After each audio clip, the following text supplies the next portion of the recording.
और अमेरिका और चीन के बीच विध्वंसक हथियारों की रेस तेज हो गई। पेंटागन ने अमेरिकी कंपनियों को हथियार प्रोडक्शन बढ़ाने का अल्टीमेटम दिया है। दावा है कि जो कंपनियां हथियार उत्पादन बढ़ाने में सफल नहीं हुई उन्हें ब्लैकलिस्ट कर दिया जाएगा। सवाल है कि अचानक पेंटागन ने ऐसा फैसला क्यों लिया है। इस रिपोर्ट में देखिए। अमेरिकी हथियार निर्माता कंपनियों में जबरदस्त हलचल है। हथियार प्रोडक्शन फैक्ट्रियों में काम की रफ्तार बढ़ा दी गई है।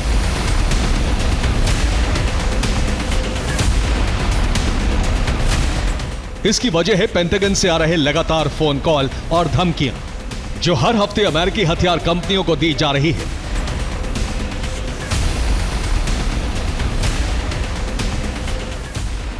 इस बात का दावा अमेरिकी अखबार वॉल स्ट्रीट जर्नल की एक रिपोर्ट में किया गया है। रिपोर्ट में दावा है कि पेंटागन ने हथियार कंपनियों को उत्पादन बढ़ाने के लिए कहा है। 24 महीने में हथियारों का उत्पादन 2.5 गुना बढ़ाने के आदेश दिए गए हैं। पेंटागन का सबसे ज्यादा फोकस मिसाइलों पर है। मिसाइलों का प्रोडक्शन 4 गुना बढ़ाने के लिए कहा गया है। सिर्फ इतना ही नहीं, दावा है कि पेंटागन की तरफ से हथियार कंपनियों को धमकी देते हुए कहा गया है कि कंपनियां या तो उत्पादन बढ़ाएं या फिर प्रोजेक्ट से पीछे हट जाएं। सवाल है कि अचानक पेंटागन की तरफ से अमेरिकी हथियार कंपनियों पर दबाव क्यों बढ़ाया जा रहा है? अमेरिका का फोकस मिसाइल उत्पादन बढ़ाने पर क्यों है?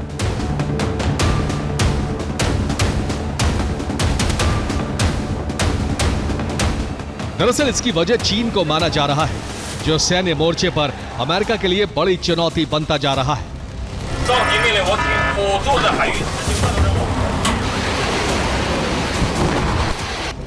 चीन तेजी से मिसाइलों का प्रोडक्शन बढ़ा रहा है। बीते 3 साल में उसकी रफ्तार 2 गुना बढ़ चुकी है। चीन बड़ी संख्या में लॉन्ग रेंज मिसाइलें बना रहा है। हाल ही में चीन ने अपनी नई ICBM मिसाइल का टेस्ट किया है। यह मिसाइल बेहद कम ऊंचाई पर हाइपरसोनिक स्पीड से उड़ान भरती है, जिस वजह से इसे किसी भी डिफेंस सिस्टम के लिए इंटरसेप्ट करना बेहद मुश्किल है।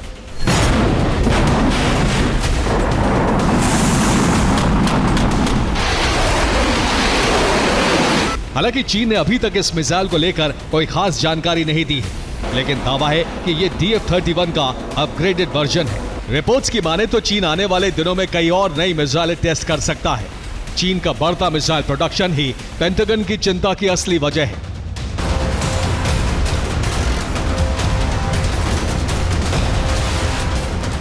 सिर्फ मिसाइलें ही नहीं, बल्कि नौसैनिक मोर्चे पर भी चीन ने अमेरिका की टेंशन बढ़ा दी है। चीन तेजी से छोटे युद्धपोतों का निर्माण कर रहा है।